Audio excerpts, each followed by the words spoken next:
Haidong! In this video, we're going to introduce the skill drill of throw cutting. As with my introduction to our paper cutting, it's pretty self-explanatory, right? So I throw an object in the air, I cut the object, chuck on, inspect object, and we're good. So the premise of it is very straightforward, but it's going to be working on things that you may not initially think it's really working on, right? So again, all the skill drills are working on very specific concepts, right? So let's actually take a look. So the first thing that you might imagine, and this is going to be true, is just hitting an object out of the air, right? So again, the premise of it is I throw a target in the air, I double step in usually to make that contact. So I'm actually going to be working on a few things just with that. So there's a moving target, so unlike candles, which are kind of like stationary, right? There's a moving target I have to track as I come with that cut to intercept it. Now there are some criteria for, so especially like softer materials I'd be cutting, right? So maybe during a test. So for example, like back in the day when we didn't have a very vibrant floor to kind of clean up, we had like Play-Doh, right? So Play-Doh or clay or something like that, throw in the air, and when you cut it, it should be in two halves, right? So if I just skim it, I might give like a partial point, like, all right, so like you're off by a little bit, so I may not fail you per se on that, at least on that first attempt, but like, all right, so the idea is to cut it cleanly in halves, right? Now, most of us is trained with, again, balls of different sorts, right? So again, some people use, again, like those squishy balls that we use for, again, like target practices and stuff like that. I use rolls of duct tape just because they're a little bit actually easier to kind of make a little bit more standardized, right? So if I know how many times I wrap like maybe a core with a piece of duct tape, I know they have about the same mass, right? Now you can also do this with tennis balls, but again, that's going to be, again, they're going to bounce all over the place. I'm going into, I guess, a side thing. But the idea, again, is I throw an object, ideally I cut it in half, right? So it's not just cap, it's cleanly in twain.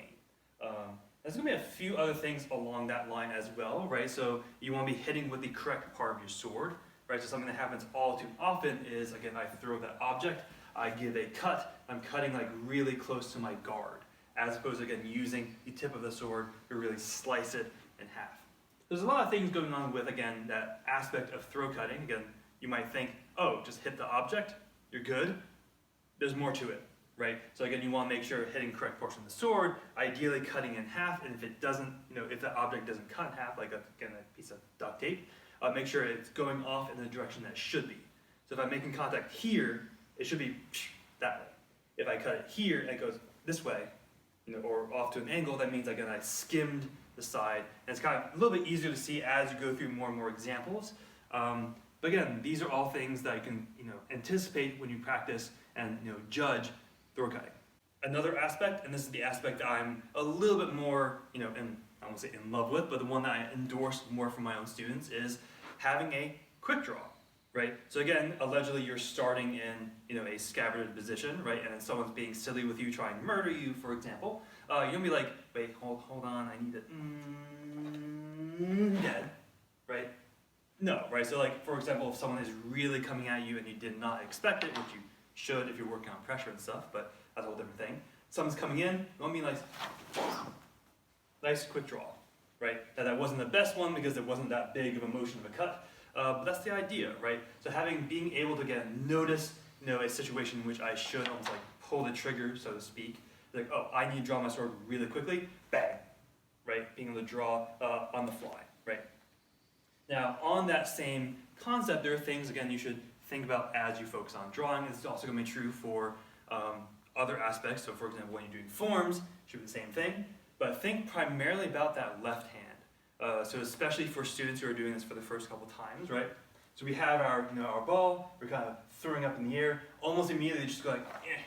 And if they don't draw it out of their scabbard enough, they might hear like, right, kind of like snap in the scabbard, right? Or they just doesn't pull out enough in order for you to cut. So that's actually going to bring up another thing with equipment that I'll do in a little bit, just because I'm on the tangent, right?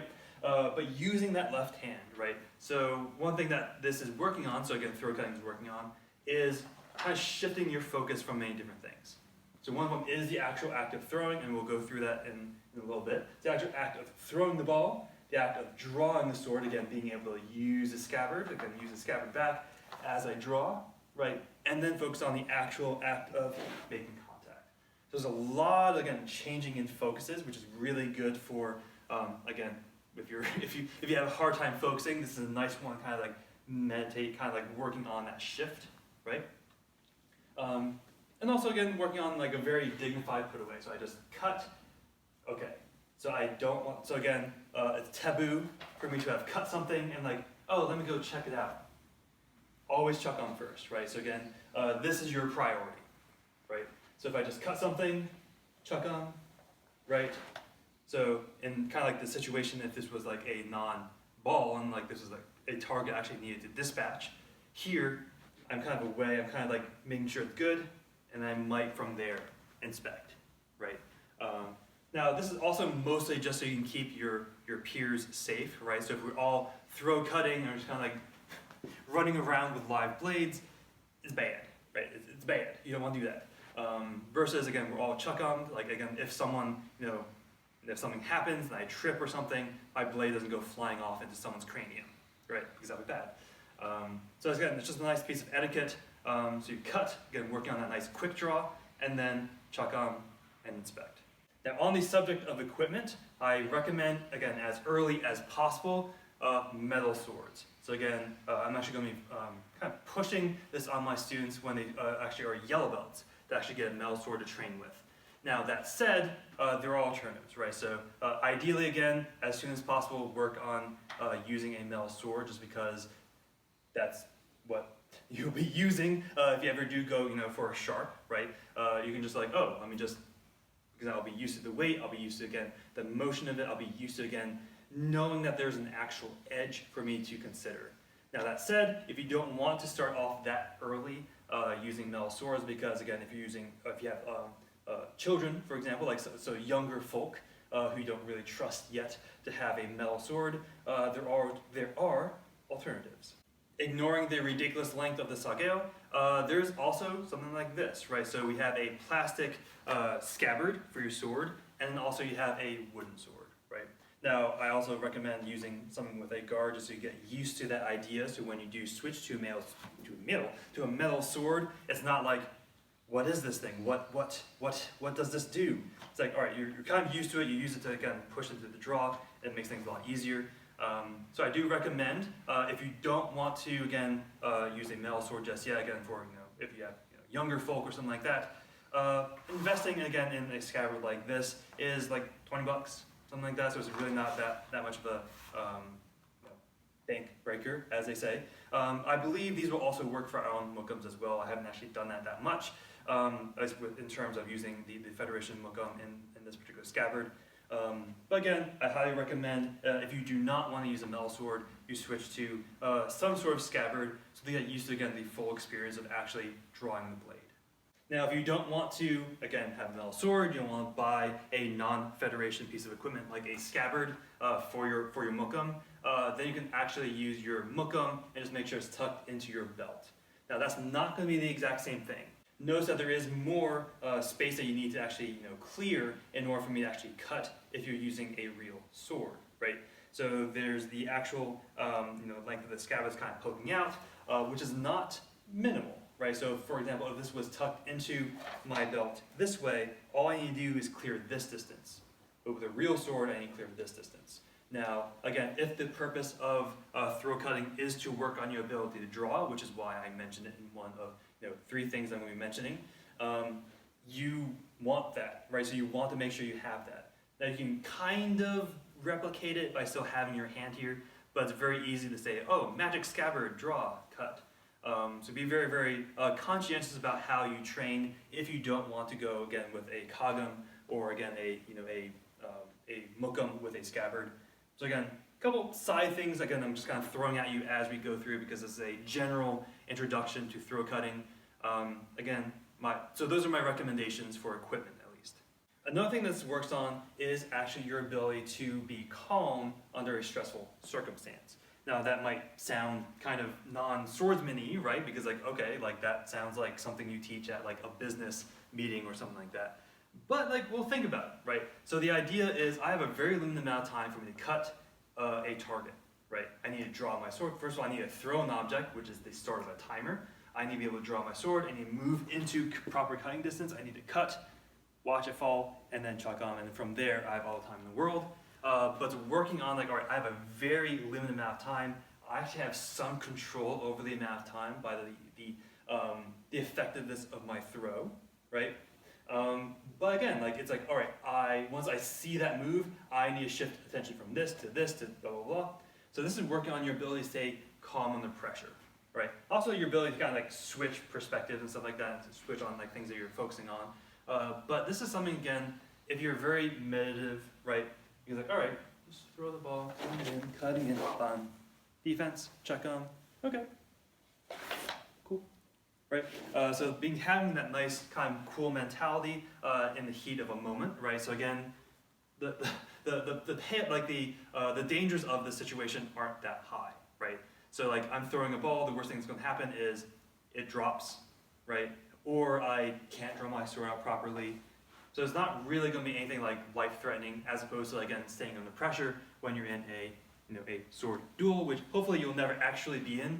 But like, again, if you're, again, using this for open hand, right?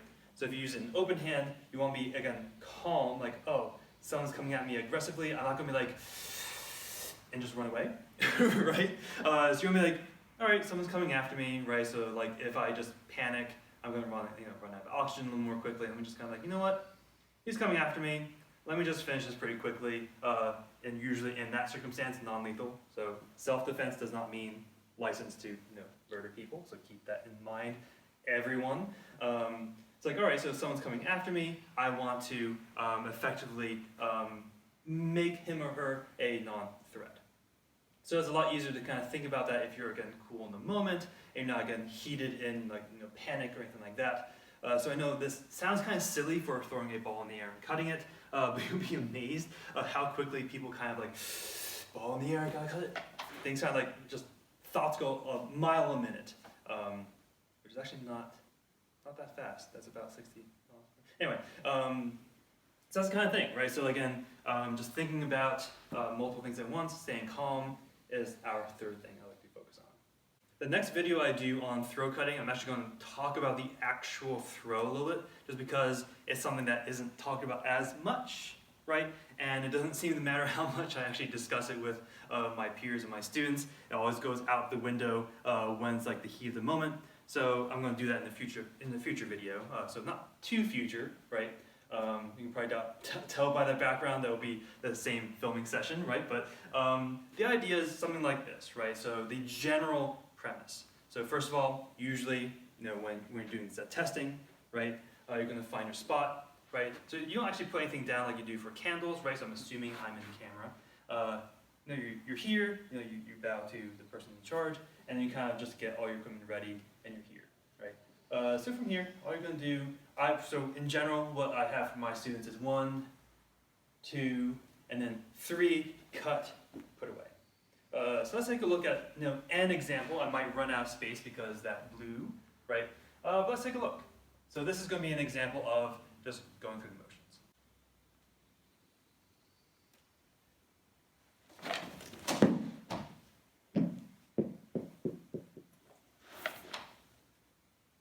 Not the best example, right?